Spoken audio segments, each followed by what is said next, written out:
Okay ji, then let's start. Let's assume rather. अच्छा, so requirement traceability matrix is one of the project documents जो कि बहुत important documents है. आपको याद होगा हमने एक डिफरेंस पढ़ा था कि प्रोजेक्ट डॉक्यूमेंट्स क्या बुला हैं और प्रोजेक्ट प्लान्स क्या होते हैं. प्रोजेक्ट प्लान्स के अंदर if you remember we said के 9 तो हमारे पास हो गए नॉलेज एरियाज के प्लान. 10वां ऊपर इंटीग्रेशन वाला खुद होता है प्रोजेक्ट मैनेजमेंट प्लान सारे. उसके अंदर 9 होते हैं नॉलेज एरियाज के प्लान और स्कोप के 2 होते हैं जिसके अंदर हमने कहा था रिक्वायरमेंट मैनेजमेंट प्लान एक एडिशनल प्लान है, प्लस हमने कहा चेंज मैनेजमेंट प्लान, प्लस हमने कहा कॉन्फ़िगरेशन मैनेजमेंट प्लान. तो ये 12 प्लान्स बन गए. एक बात. फिर हमने कहा था इसके अंदर 3 बेस लाइंस होती हैं और फिर हमने कहा था 2 और चीजें होती हैं और वो 2 चीजें जो अभी थोड़ी देर पहले मैंने आपसे पूछी थी और वो था कि मेरे पास जो डेवलपमेंट अप्रोच है वो क्या होगी, चेंज ड्रिवन होगी या वो, और प्लस मैंने कहा कि जी मेरे डेवलपमेंट लाइफ साइकिल क्या होगा. तो ये सब मिलके प्रोजेक्ट मैनेजमेंट प्लान होता है. तो जब भी मैं प्रोजेक्ट के ऊपर प्लान का जिक्र करता हूँ, अगर तो मैं पूरे का पूरा प्रोजेक्ट मैनेजमेंट प्लान का जिक्र कर रहा हूँ तो इसका मतलब है ये सब कुछ. और अगर मैं किसी एक स्पेसिफिक प्लान की बात कर रहा हूं तो वो इन 12 प्लान्स में से कोई एक प्लान होगा. ठीक है. और दूसरा इसके अलावा प्रोजेक्ट के ऊपर जो कुछ बनता है उसका नाम हमने प्रोजेक्ट डॉक्यूमेंट रखा हुआ है. मसलन अगर मैं कहूं कि इनिशिएटिंग के अंदर अजम्पशन लॉग के बारे में हमने अभी तक पढ़ा कि अजम्पशन लॉग बनती है, so that is a project document. Stakeholder register जब मैं आइडेंटिफाई स्टेक होल्डर्स करता हूँ तो मैं स्टेक होल्डर रजिस्टर एक बनाता हूँ. ये हमने डॉक्यूमेंट पढ़ा हुआ है. अभी हमने 2-3 डॉक्यूमेंट्स के और नाम सुने हैं. एक को नाम मैंने कहा रिक्वायरमेंट डॉक्यूमेंटेशन बनती है, दूसरा मैंने कहा रिक्वायरमेंट ट्रेसेबिलिटी मैट्रिक्स बनेगी, फिर हमने कहा कि उसके अंदर डब्ल्यू बनेगा.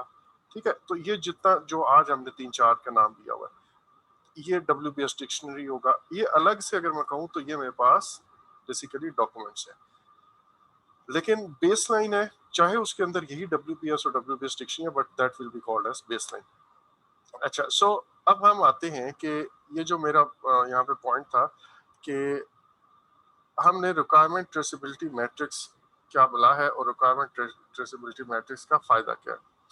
ये हम कल के लेक्चर में इसको फर्दर डिटेल में पढ़ेंगे कि जब हम रिक्वायरमेंट कलेक्ट करने की बात करेंगे वहां पे इसका मेन यूटिलिटी नजर आएगी. बट एक तरह की ट्रेसेबिलिटी, 2-3 तरह की ट्रेसेबिलिटी मैट्रिक्स हो सकती है. मैंने आपको एक तरह की ट्रेसेबिलिटी मैट्रिक्स यहाँ पर दिखाई है और इसका फॉर्मेट ऑब्वियसली हमारे प्रोजेक्ट की रिक्वायरमेंट्स या हमारी नीड्स के मुताबिक चेंज हो सकता है.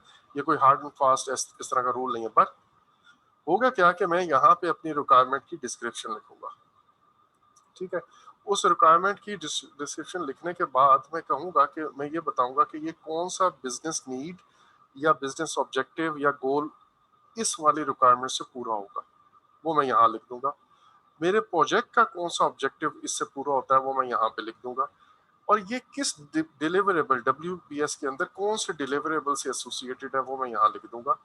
और फिर ये कौन सा प्रोडक्ट का डिजाइन जो है वो इस वाली रिक्वायरमेंट को मीट कर रहा है, फुलफिल कर रहा है.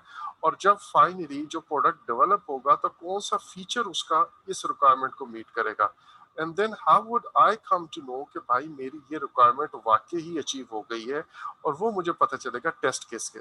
जैसे अभी मैंने थोड़ी देर पहले एग्जांपल दी थी आपको कि अगर मैंने ये रखा हुआ है कि एक स्मोक डिटेक्टर लगाया हुआ है तो मैं ये देखना चाहूंगा कि वो स्मोक डिटेक्टर कैसे काम करेगा. तो उसके लिए मैं कहूंगा कि आप एक स्मोक वहां पे जनरेट करें और उसकी वजह से अगर अलार्म रेज हो गया तो वी वुड से कि वाकई जो ये इसका टेस्ट केस है ये वाकई ही हमारा ये रिक्वायरमेंट स्मोक डिटेक्टर जो है वो चीज ठीक काम कर रही है.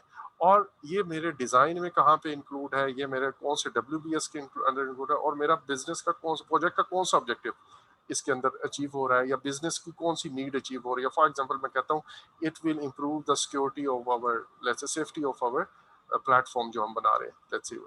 अच्छा, सो इसको आसान समझने का तरीका ये है.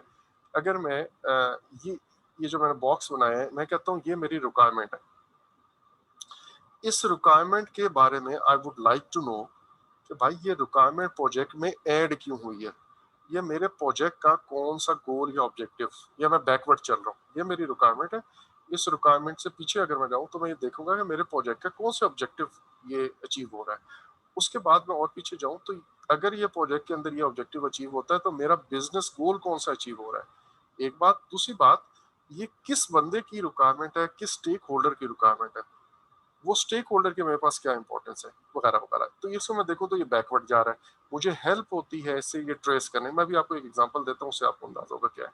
अच्छा, उसके तो बाद बहुत मैं आगे, जी सॉरी,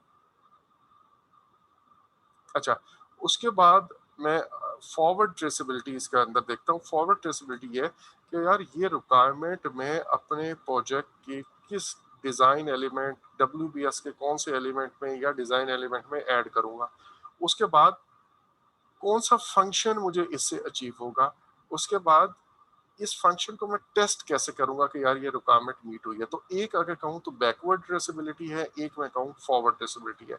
और अगर मैं दोनों को कंबाइंड कर दूं तो मैं कहूंगा कि मेरे पास डुअल किस्म की एक ट्रेसेबिलिटी आ गई है, जिसके अंदर दोनों है, फॉरवर्ड पाथ भी मैं ट्रेस कर सकता हूँ और बैकवर्ड पाथ भी। इसका फायदा क्या होता है, लेट्स से हमने ड्यूरिंग इनिशियल रिक्वायरमेंट गैदरिंग मैंने एक स्कूल बनाना है, और या मैंने एक ऑर्गेनाइजेशन खड़ी करनी है, और उस ऑर्गेनाइजेशन को भी छोटा स्कूल कह ले, और इनिशियली मेरी रिक्वायरमेंट ये होती है या डिस्कशन में आता है कि यार I would like to get this school registered somewhere. मतलब लेट्स से मैं इसको एक कंपनी के, छोटी एक सिंगल कंपनी के तौर पे, इसको एसएमई के तौर पे रजिस्टर करवाना चाह रहा हूँ। अब ये रिक्वायरमेंट जब मेरी मुझे मैंने सोची, उसके बाद लेटर ऑन डिस्कशन हुई, और डिस्कशन के अंदर उसने मुझे कहा कि भी आपने ना अगर आपको ये चाहिए तो इसके लिए आपके पास एक प्रॉपर ऑफिस होना चाहिए, और उस ऑफिस का एड्रेस इसके फॉर्म में आपको देना है। अच्छा, फिर इसके बाद वो कहता है कि आपको एक, लेट्स से एक फाइनल यूनिक लोगो या नाम जो है वो भी अप्रूव करवाना है। तो अब आप देखें, एक रिक्वायरमेंट से फर्दर आगे सब रिक्वायरमेंट्स जनरेट हो गई। अब ये सारी रिक्वायरमेंट्स मैं लिखता चला जा रहा हूँ, ठीक है। अब कोई मुझे कहता है, और लंबी चौड़ी, कि मुझे ऑफिस भी अब लेना पड़ गया, इसकी वजह से मुझे अपना लोगो भी डिजाइन करना पड़ गया, मुझे अपना कोई फाइनल नाम एक सजेस्ट करना है वो भी करना पड़ गया, और वो नाम ऐसा होना चाहिए कि जी उसको आप अप्रूव कर लें, वो किसी और कंपनी का उस तरह का नाम ना हो, उससे मिलता जुलता ना हो, उसके जो जनरल कंडीशंस हैं, अगर आपने कभी ये काम किया हो तो आपको आइडिया होगा। अच्छा, अब ये सारी रिक्वायरमेंट्स मैंने एक इस रिक्वायरमेंट से जनरेट हुई, और वो रिक्वायरमेंट्स मैं लिखता चला गया। अब लेटर ऑन प्रोजेक्ट के अंदर कोई 100 के करीब और रिक्वायरमेंट्स आई, और सब गड़बड़ हो गई, और बहुत लंबा चौड़ा काम मतलब हो गया। और फिर आखिर पे किसी भी वजह से भी डिसाइड कि यार अभी एट दिस स्टेज हमें रजिस्ट्रेशन कराने की जरूरत नहीं है, अभी कंपनी नहीं रजिस्टर करते, स्कूल को या जो भी ऑर्गेनाइजेशन है इस सेटअप को चलाते हैं, अगर साल एक ये चल गया तो then will get it register. अब अगर मैंने कोई ट्रेसबिलिटी इस तरह की ना रखी हुई ना, तो देयर इज अ चांस, ये तो मैंने एक छोटे प्रोजेक्ट की एग्जांपल दी, लेकिन बड़े प्रोजेक्ट में देयर इज अ चांस कि मैं ये वाली एक रिक्वायरमेंट को डिलीट करके बैठ जाऊंगा, लेकिन बाकी सारे काम मैं वहीं के वहीं कर रहा हूँ फजूल में। हालांकि ये जितनी भी छोटी छोटी रिक्वायरमेंट्स यहाँ पे जनरेट हुई थी, यहाँ पे हमने लिखी थी, ये सारी की सारी दे वर सर्विंग अ पर्पस, और वो पर्पस ये था कि वो इसको रजिस्टर कर रही थी। ये रजिस्ट्रेशन के लिए मुझे सब कुछ चाहिए था, जब ये नहीं चाहिए तो ऑब्वियसली ये रिक्वायरमेंट्स भी नहीं चाहिए होंगी।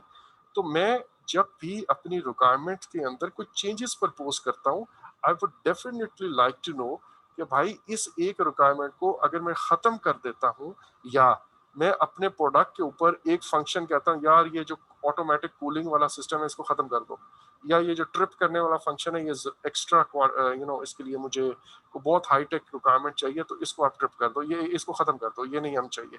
तो मैं पीछे देखना चाहूंगा कि इस रिक्वायरमेंट, ये अगर फंक्शन खत्म करता हूँ तो मेरी कौन कौन सी रिक्वायरमेंट इस फंक्शन के खत्म करने की वजह से मुझे नहीं मिलेंगी, या मैं उससे और पीछे जाऊंगा कि मेरे प्रोजेक्ट के कौन कौन से ऑब्जेक्टिव मिस हो जाएंगे, या मैं ये भी देखना चाहूंगा कि यार इससे रिलेटेड और कौन कौन सी ऐसी रिक्वायरमेंट्स हैं मुझे उनकी भी जरूरत नहीं रहेगी, जैसे कि अभी हमने एग्जांपल देखा। सो ये requirement traceability matrix on large projects जहां पे आपकी रिक्वायरमेंट्स थाउजेंड्स में होती हैं, वहां पे ये ट्रेस रखना, ये ट्रैक करना, ये बहुत ही जरूरी है स्पेशली।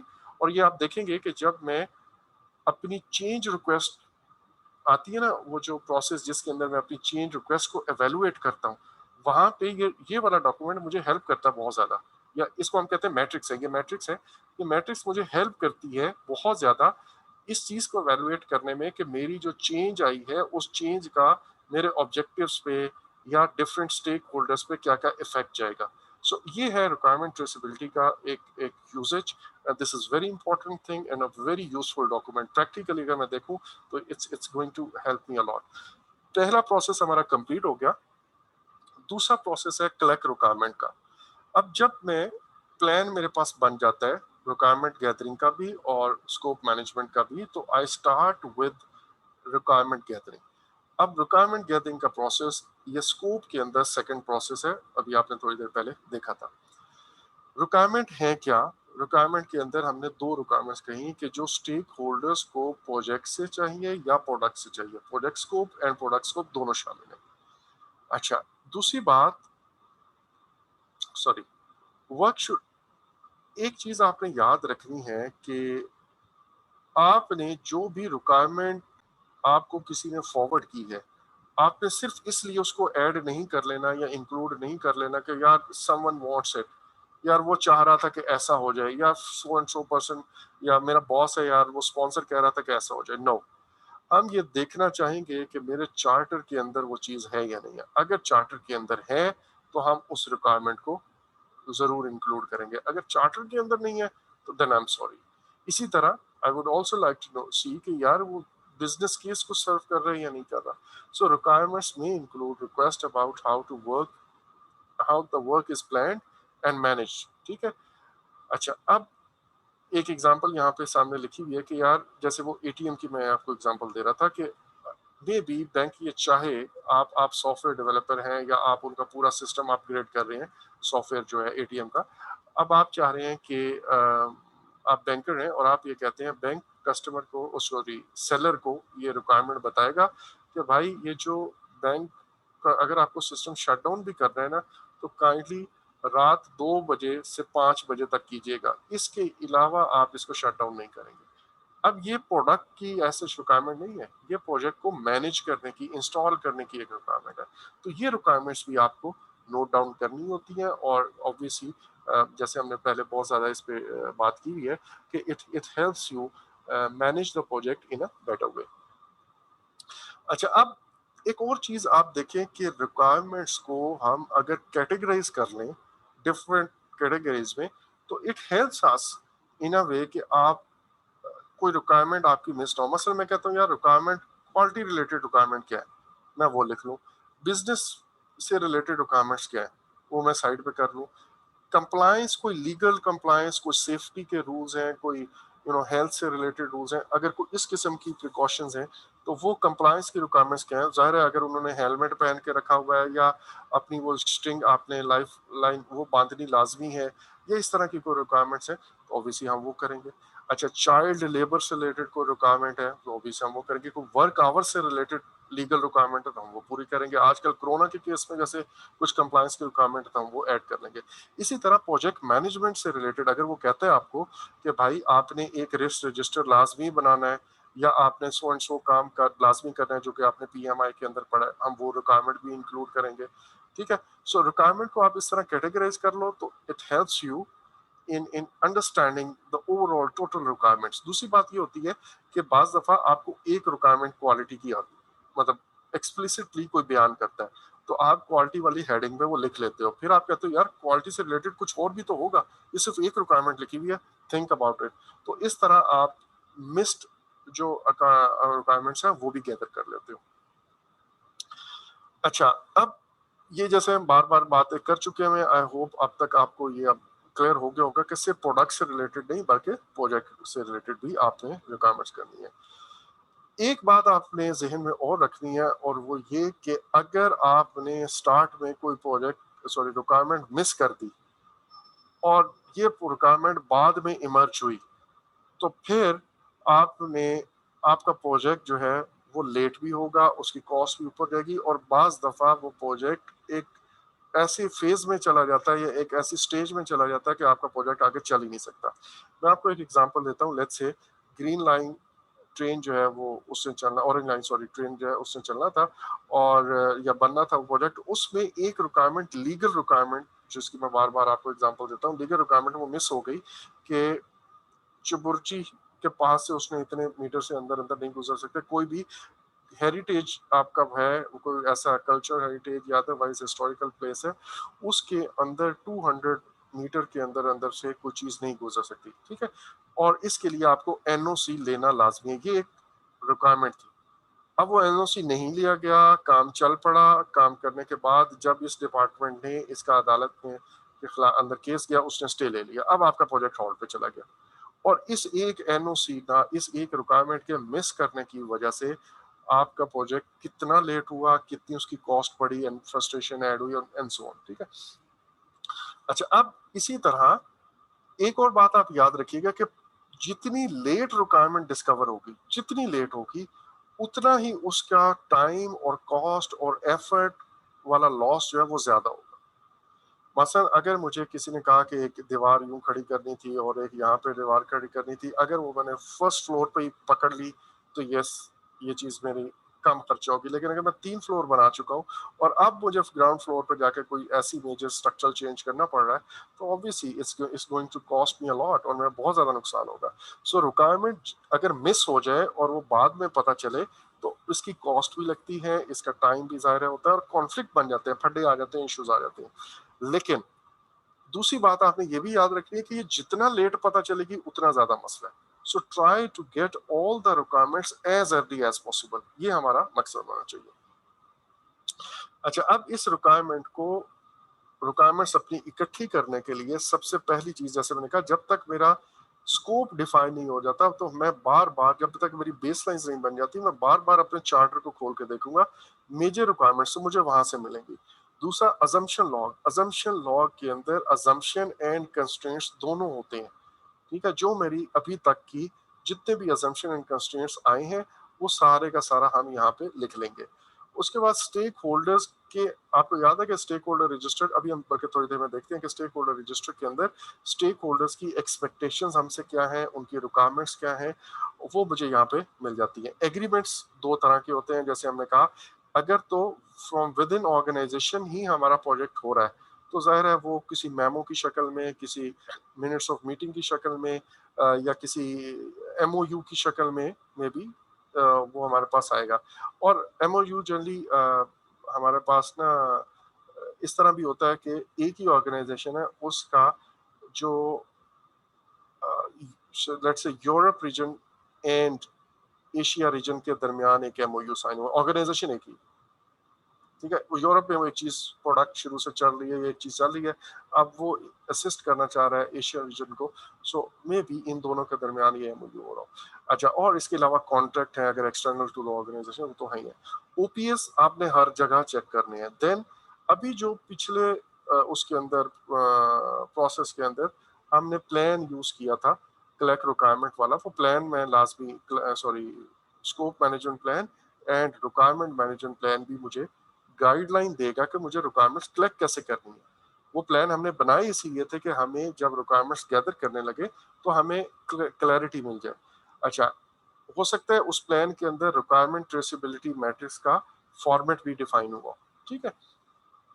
अच्छा, इसका जो आउटपुट होगा, वो आउटपुट दो है। रिक्वायरमेंट्स जब मेरे पास मिल जाती हैं तो एक रिक्वायरमेंट डॉक्यूमेंटेशन है, ये रिक्वायरमेंट डॉक्यूमेंटेशन मिलेगी, एक डॉक्यूमेंट जिसके अंदर रिक्वायरमेंट्स लिखी हुई होगी, और दूसरा मेरे पास रिक्वायरमेंट ट्रेसेबिलिटी मैट्रिक्स। ये दो आउटपुट इस प्रोसेस के जनरेट होते हैं।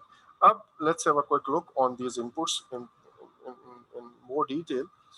जैसे मैंने कहा, प्रोजेक्ट चार्टर के अंदर मेरी तमाम हाई लेवल रिक्वायरमेंट्स, स्कोप की डिस्क्रिप्शन, प्रोडक्ट की, प्रोजेक्ट की, वो लिखी हुई होती है, तो मुझे ये हाई लेवल रिक्वायरमेंट्स यहाँ से मिल जाती हैं। दूसरा, फिर आपका जो प्रोजेक्ट मैनेजर है और जो टीम वो काम कर रहे हैं, वो इन रिक्वायरमेंट्स को सामने रखते हुए फर्दर स्टेक होल्डर से डिस्कशन करती है, उनसे मीटिंग करती है, उनसे पूछती है, सर इसके अंदर लिखा हुआ था हाई स्पीड, हाई स्पीड से क्या मुराद है आपकी? लेट्स से अभी मैं लैपटॉप कुछ दिन पहले खरीदने गया, so high speed was a general question. So क्या मुझे हाई स्पीड कितनी, मेरी क्या रिक्वायरमेंट है? अब ये जो चीज़ है, अच्छा स्पेस, इसकी मेमोरी ज़्यादा होनी चाहिए, कितनी ज़्यादा होनी चाहिए, ये डिटेल्स जो है मुझे यहाँ से मिलती है। फिर कुछ अजम्पशन लॉग के अंदर एज ए सेट के हमारे पास जो डिफरेंट स्टेक होल्डर्स ने डिफरेंट अजम्पशंस एंड कंस्ट्रेंट्स दोनों।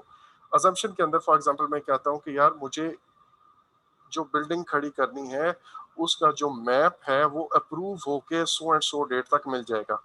अच्छा, जो लैंड एक्विजिशन है वो हो गई है और अब इस पे कोई लीगल कॉन्फ्लिक्ट रेज नहीं होगा, किसी ने एन स्टे ले लिया तो फिर तो ज़ाहिर है मेरा सारा प्लान ही, अगर ये मेरी ये अजम्पशन ट्रू नहीं रहती और किसी ने स्टे ले लिया तो ज़ाहिर है मेरा बाकी प्लान तो इफेक्ट होगा।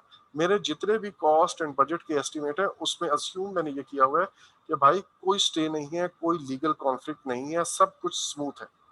तो आप जब अजम्पशंस इस तरह के लिख लेते हो तो ये आपको बाद में हेल्प करती है। अच्छा, अब स्टेक होल्डर रजिस्टर की हमने बात की थी, तो स्टेक होल्डर रजिस्टर के अंदर इस तरह की इंफॉर्मेशन होती है, तीन तरह की इंफॉर्मेशन होती है। एक हम कहते हैं उसकी आइडेंटिफिकेशन से रिलेटेड इंफॉर्मेशन, मसलन स्टेक होल्डर का नाम क्या है, उसकी ऑर्गेनाइजेशन में कोई पोजीशन है तो वो क्या पोजीशन है, वो किस जगह बैठता है, उसकी कोई कॉन्टैक्ट डिटेल्स हैं वो क्या है, एंड देन उसका प्रोजेक्ट के ऊपर रोल क्या है, क्या ये स्पॉन्सर है, क्या ये रिसोर्स मैनेजर है, क्या ये कस्टमर है, क्या ये यूजर डिपार्टमेंट है, क्या है ये चीज। और उसके बाद उस स्टेक होल्डर की हम मेजर रिक्वायरमेंट्स एंड एक्सपेक्टेशंस दोनों लिखते हैं। एक्सपेक्टेशंस आर वेग एंड जनरल, और हम एक्सपेक्टेशन से रिक्वायरमेंट निकालते हैं। जैसे मैं अभी कह रहा था यार हाई स्पीड होना चाहिए, हाई स्पीड इज अ वेग टर्म, ये मेरी जनरल एक्सपेक्टेशन है कि यार अगर सिस्टम लग गया तो वो क्या हम कहते हैं यस हो जाएगा काम। ये जो है ये मेरी एक्सपेक्टेशंस है। इन एक्सपेक्टेशंस को मैं उस पर क्लैरिटी लेता हूँ फर्दर क्वेश्चन करके, इंक्वायरी करके, और मैं उसको रिक्वायरमेंट्स में ट्रांसलेट करता हूँ।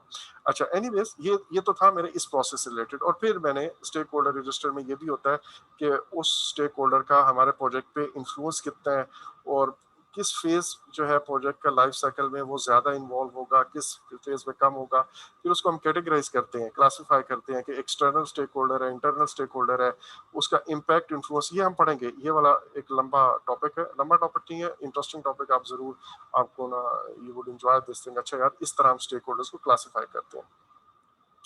अच्छा, सो ये है मेरे पास stakeholder. I will use this stakeholder register as an input. So अभी तक मैंने कौन कौन से चीजें देखी हैं यहाँ पे, आप देखें कि मैंने चार्टर को देखा, और मैंने सॉरी बस चार्टर को देखा, अजम्पशन लॉग को एज एन इनपुट कंसिडर किया, स्टेक होल्डर रजिस्टर को यूज किया रिक्वायरमेंट गैदर करने के लिए, और इसके अलावा कोई एग्रीमेंट्स हैं, कॉन्ट्रैक्ट्स हैं जिसके बारे में हम बात कर चुके हैं वो देखा।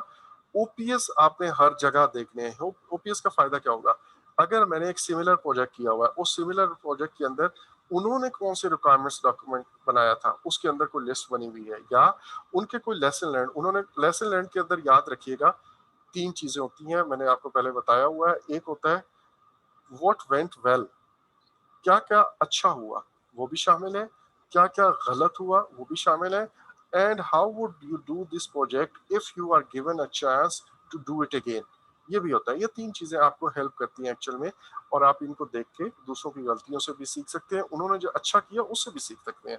और इसके अलावा जो उन्होंने रिक्वायरमेंट्स गैदर की थी, वो हो सकता है लेसन लर्न के अंदर हो सकता है कि यार हमसे गलती हुई थी, हमने एक बड़ी मेजर रिक्वायरमेंट या so and so requirement miss कर दी थी, तो ना यू सी आप वो गलती नहीं दोहराएंगे। सो इस किस्म की चीजें हमें ओपीएस के अंदर से मिल जाती हैं। अच्छा, अब और इसके अलावा मैंने आपको कहा कि रिक्वायरमेंट मैनेजमेंट प्लान भी आपको एज एन इनपुट, ऑल्दो यहाँ पे बुक में भी नहीं लिखा हुआ, यहाँ पे भी नहीं, बट ऑब्वियस सी बात है, मैंने रिक्वायरमेंट्स कैसे कलेक्ट करनी है इसके लिए मुझे एक प्लान बनाया था मैंने, और वो प्लान था रिक्वायरमेंट मैनेजमेंट प्लान। तो मैं उस रिक्वायरमेंट मैनेजमेंट प्लान से भी गाइडलाइन जरूर लूंगा, और वो भी मेरे इनपुट पे आएगा।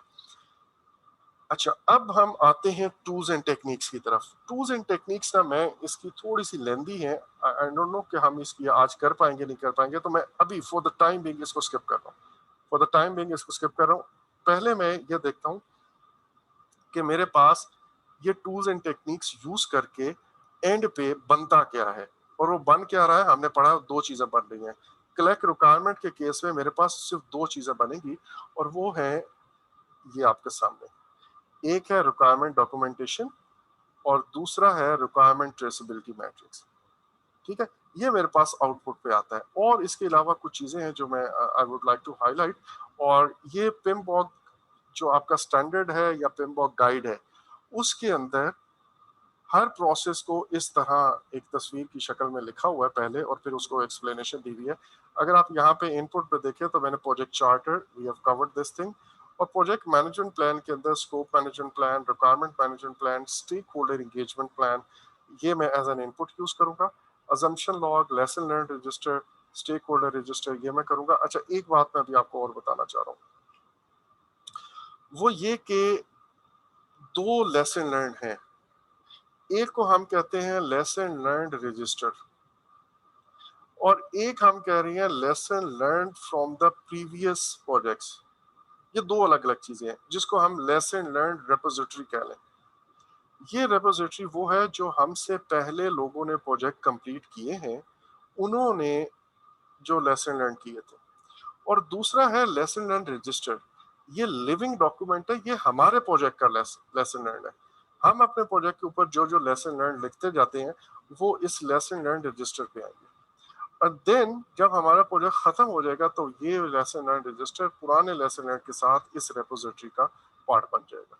ठीक है। सो लेसन लर्न रजिस्टर की जहां पे भी टर्म यूज होगी वो हम बेसिकली हमारे अपने प्रोजेक्ट डॉक्यूमेंट की बात कर रहे हैं।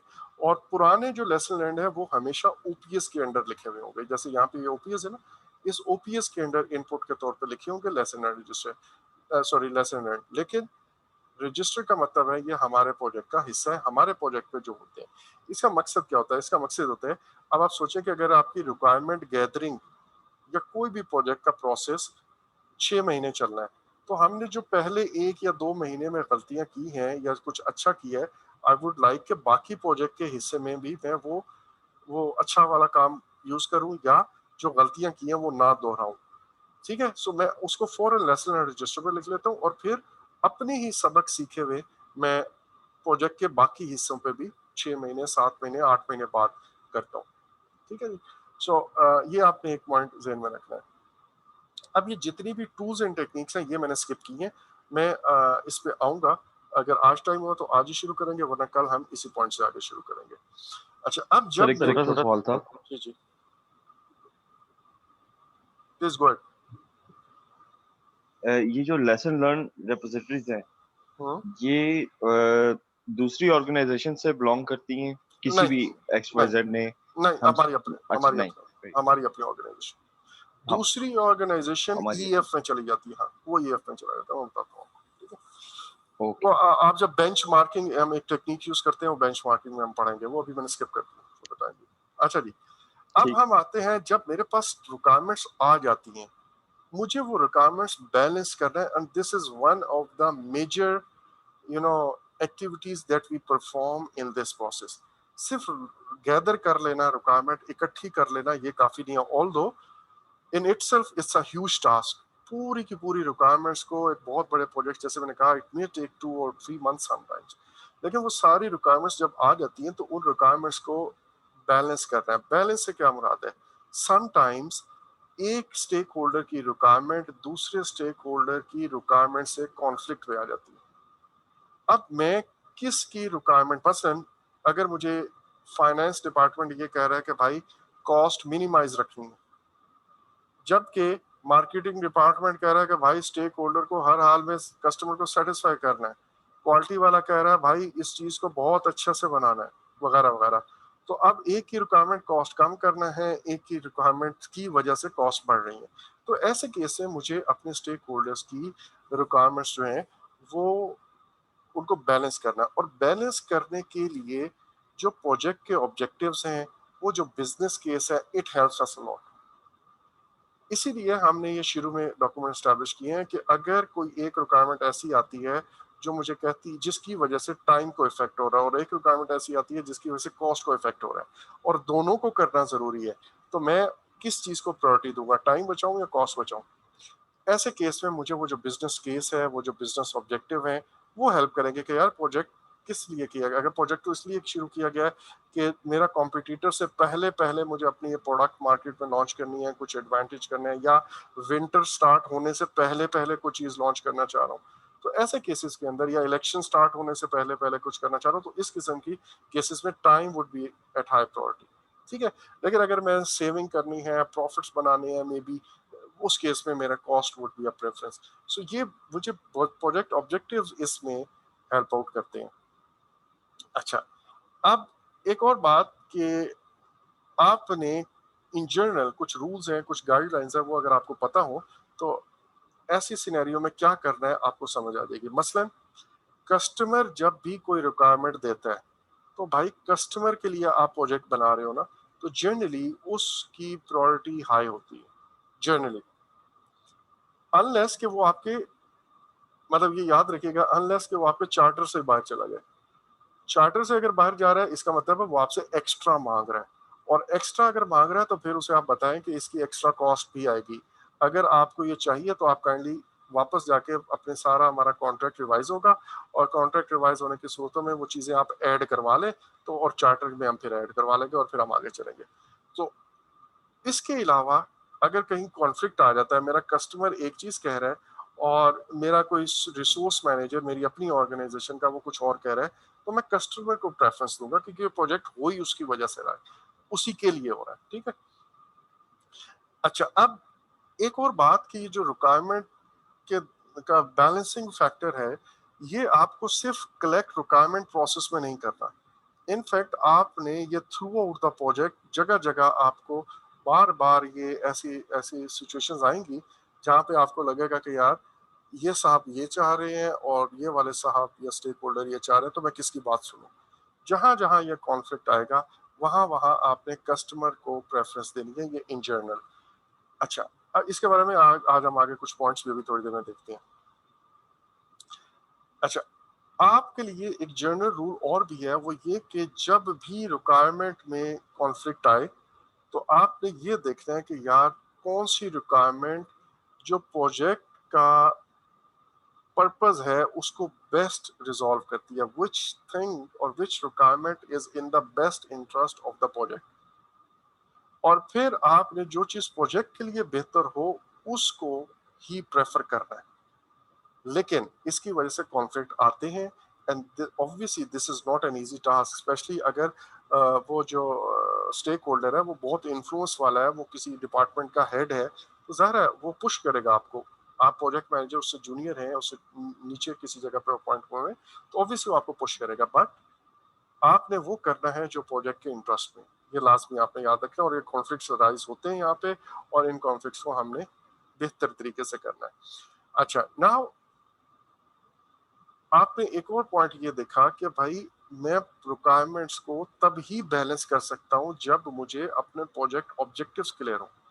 ना सिर्फ प्रोजेक्ट ऑब्जेक्टिव्स क्लियर हो, बल्कि ये भी लिखा हो कि कौन सा ऑब्जेक्टिव ज्यादा इंपॉर्टेंट है। जैसे मैंने कहा अभी थोड़ी देर पहले कहा कि यार टाइम पे बनाना भी मेरा ऑब्जेक्टिव है, और विद इन गिवन बजट भी बनाना मेरा ऑब्जेक्टिव है।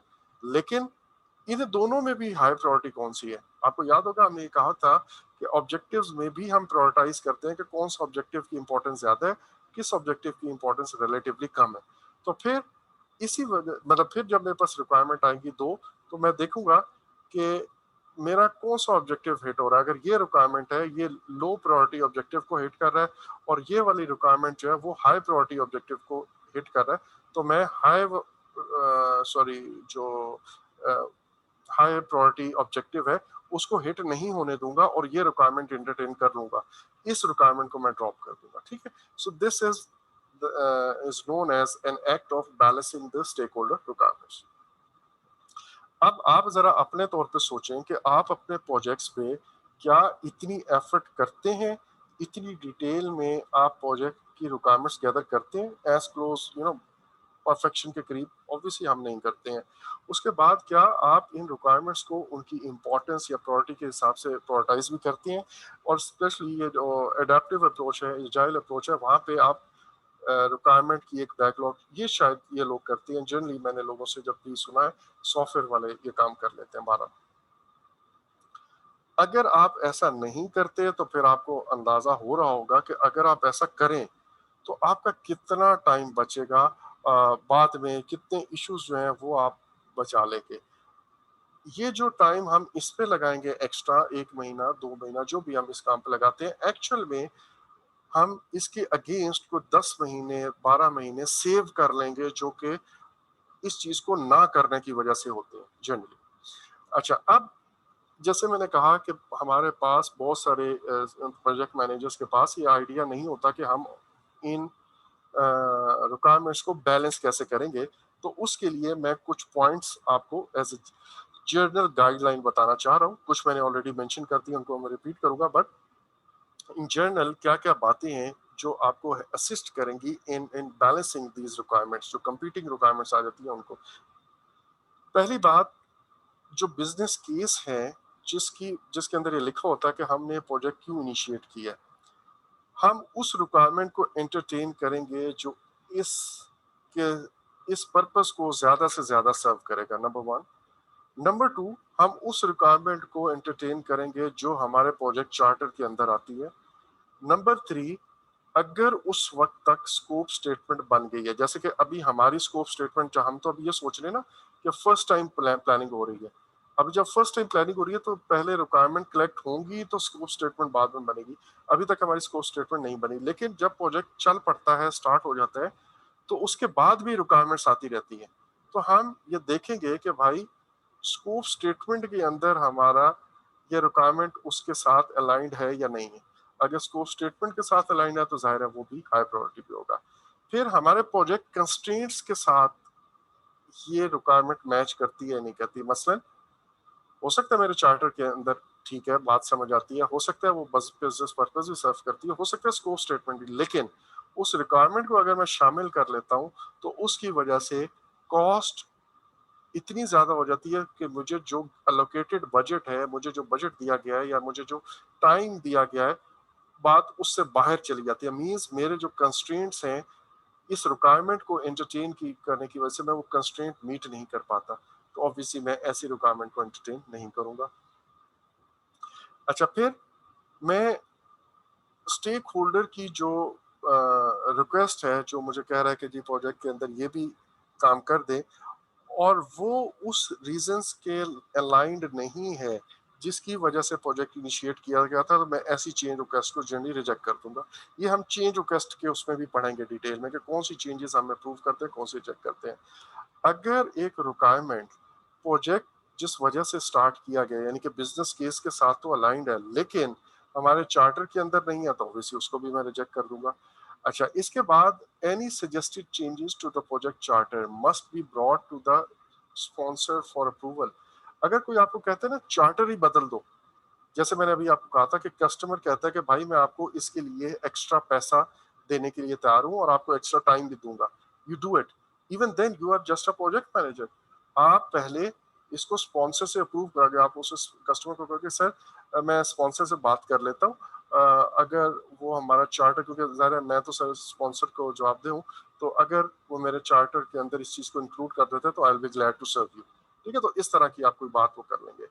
अच्छा, उसके बाद आपने इन जनरल ये देखना है कि जनरली स्केजुअल से रिलेटेड जो कंस्ट्रेंट है, सॉरी, अगर आपके लिए स्केजुअल इंपॉर्टेंट है तो स्केजुअल से रिलेटेड, सॉरी, जो आपकी रिक्वायरमेंट स्केजुअल को इफेक्ट कर रही होगी, मैं उस रिक्वायरमेंट को ज़रा ज़्यादा सीरियस लूंगा as compare to other requirements जो कि किसी और यू नो ऑब्जेक्टिव को हिट करी है। I have already covered this point, so this is last minute, अभी क्लास एंड हो जाएगी, हम कल इसी पॉइंट से रिज्यूम करेंगे। And I would again request you people कि पिछला लाजमी आप क्लियर कर लें, ठीक है, ये आपके लिए बेहतर है, अदरवाइज आखिर में बहुत कुछ इकट्ठा हो जाएगा, वो चीजें कवर नहीं होंगी।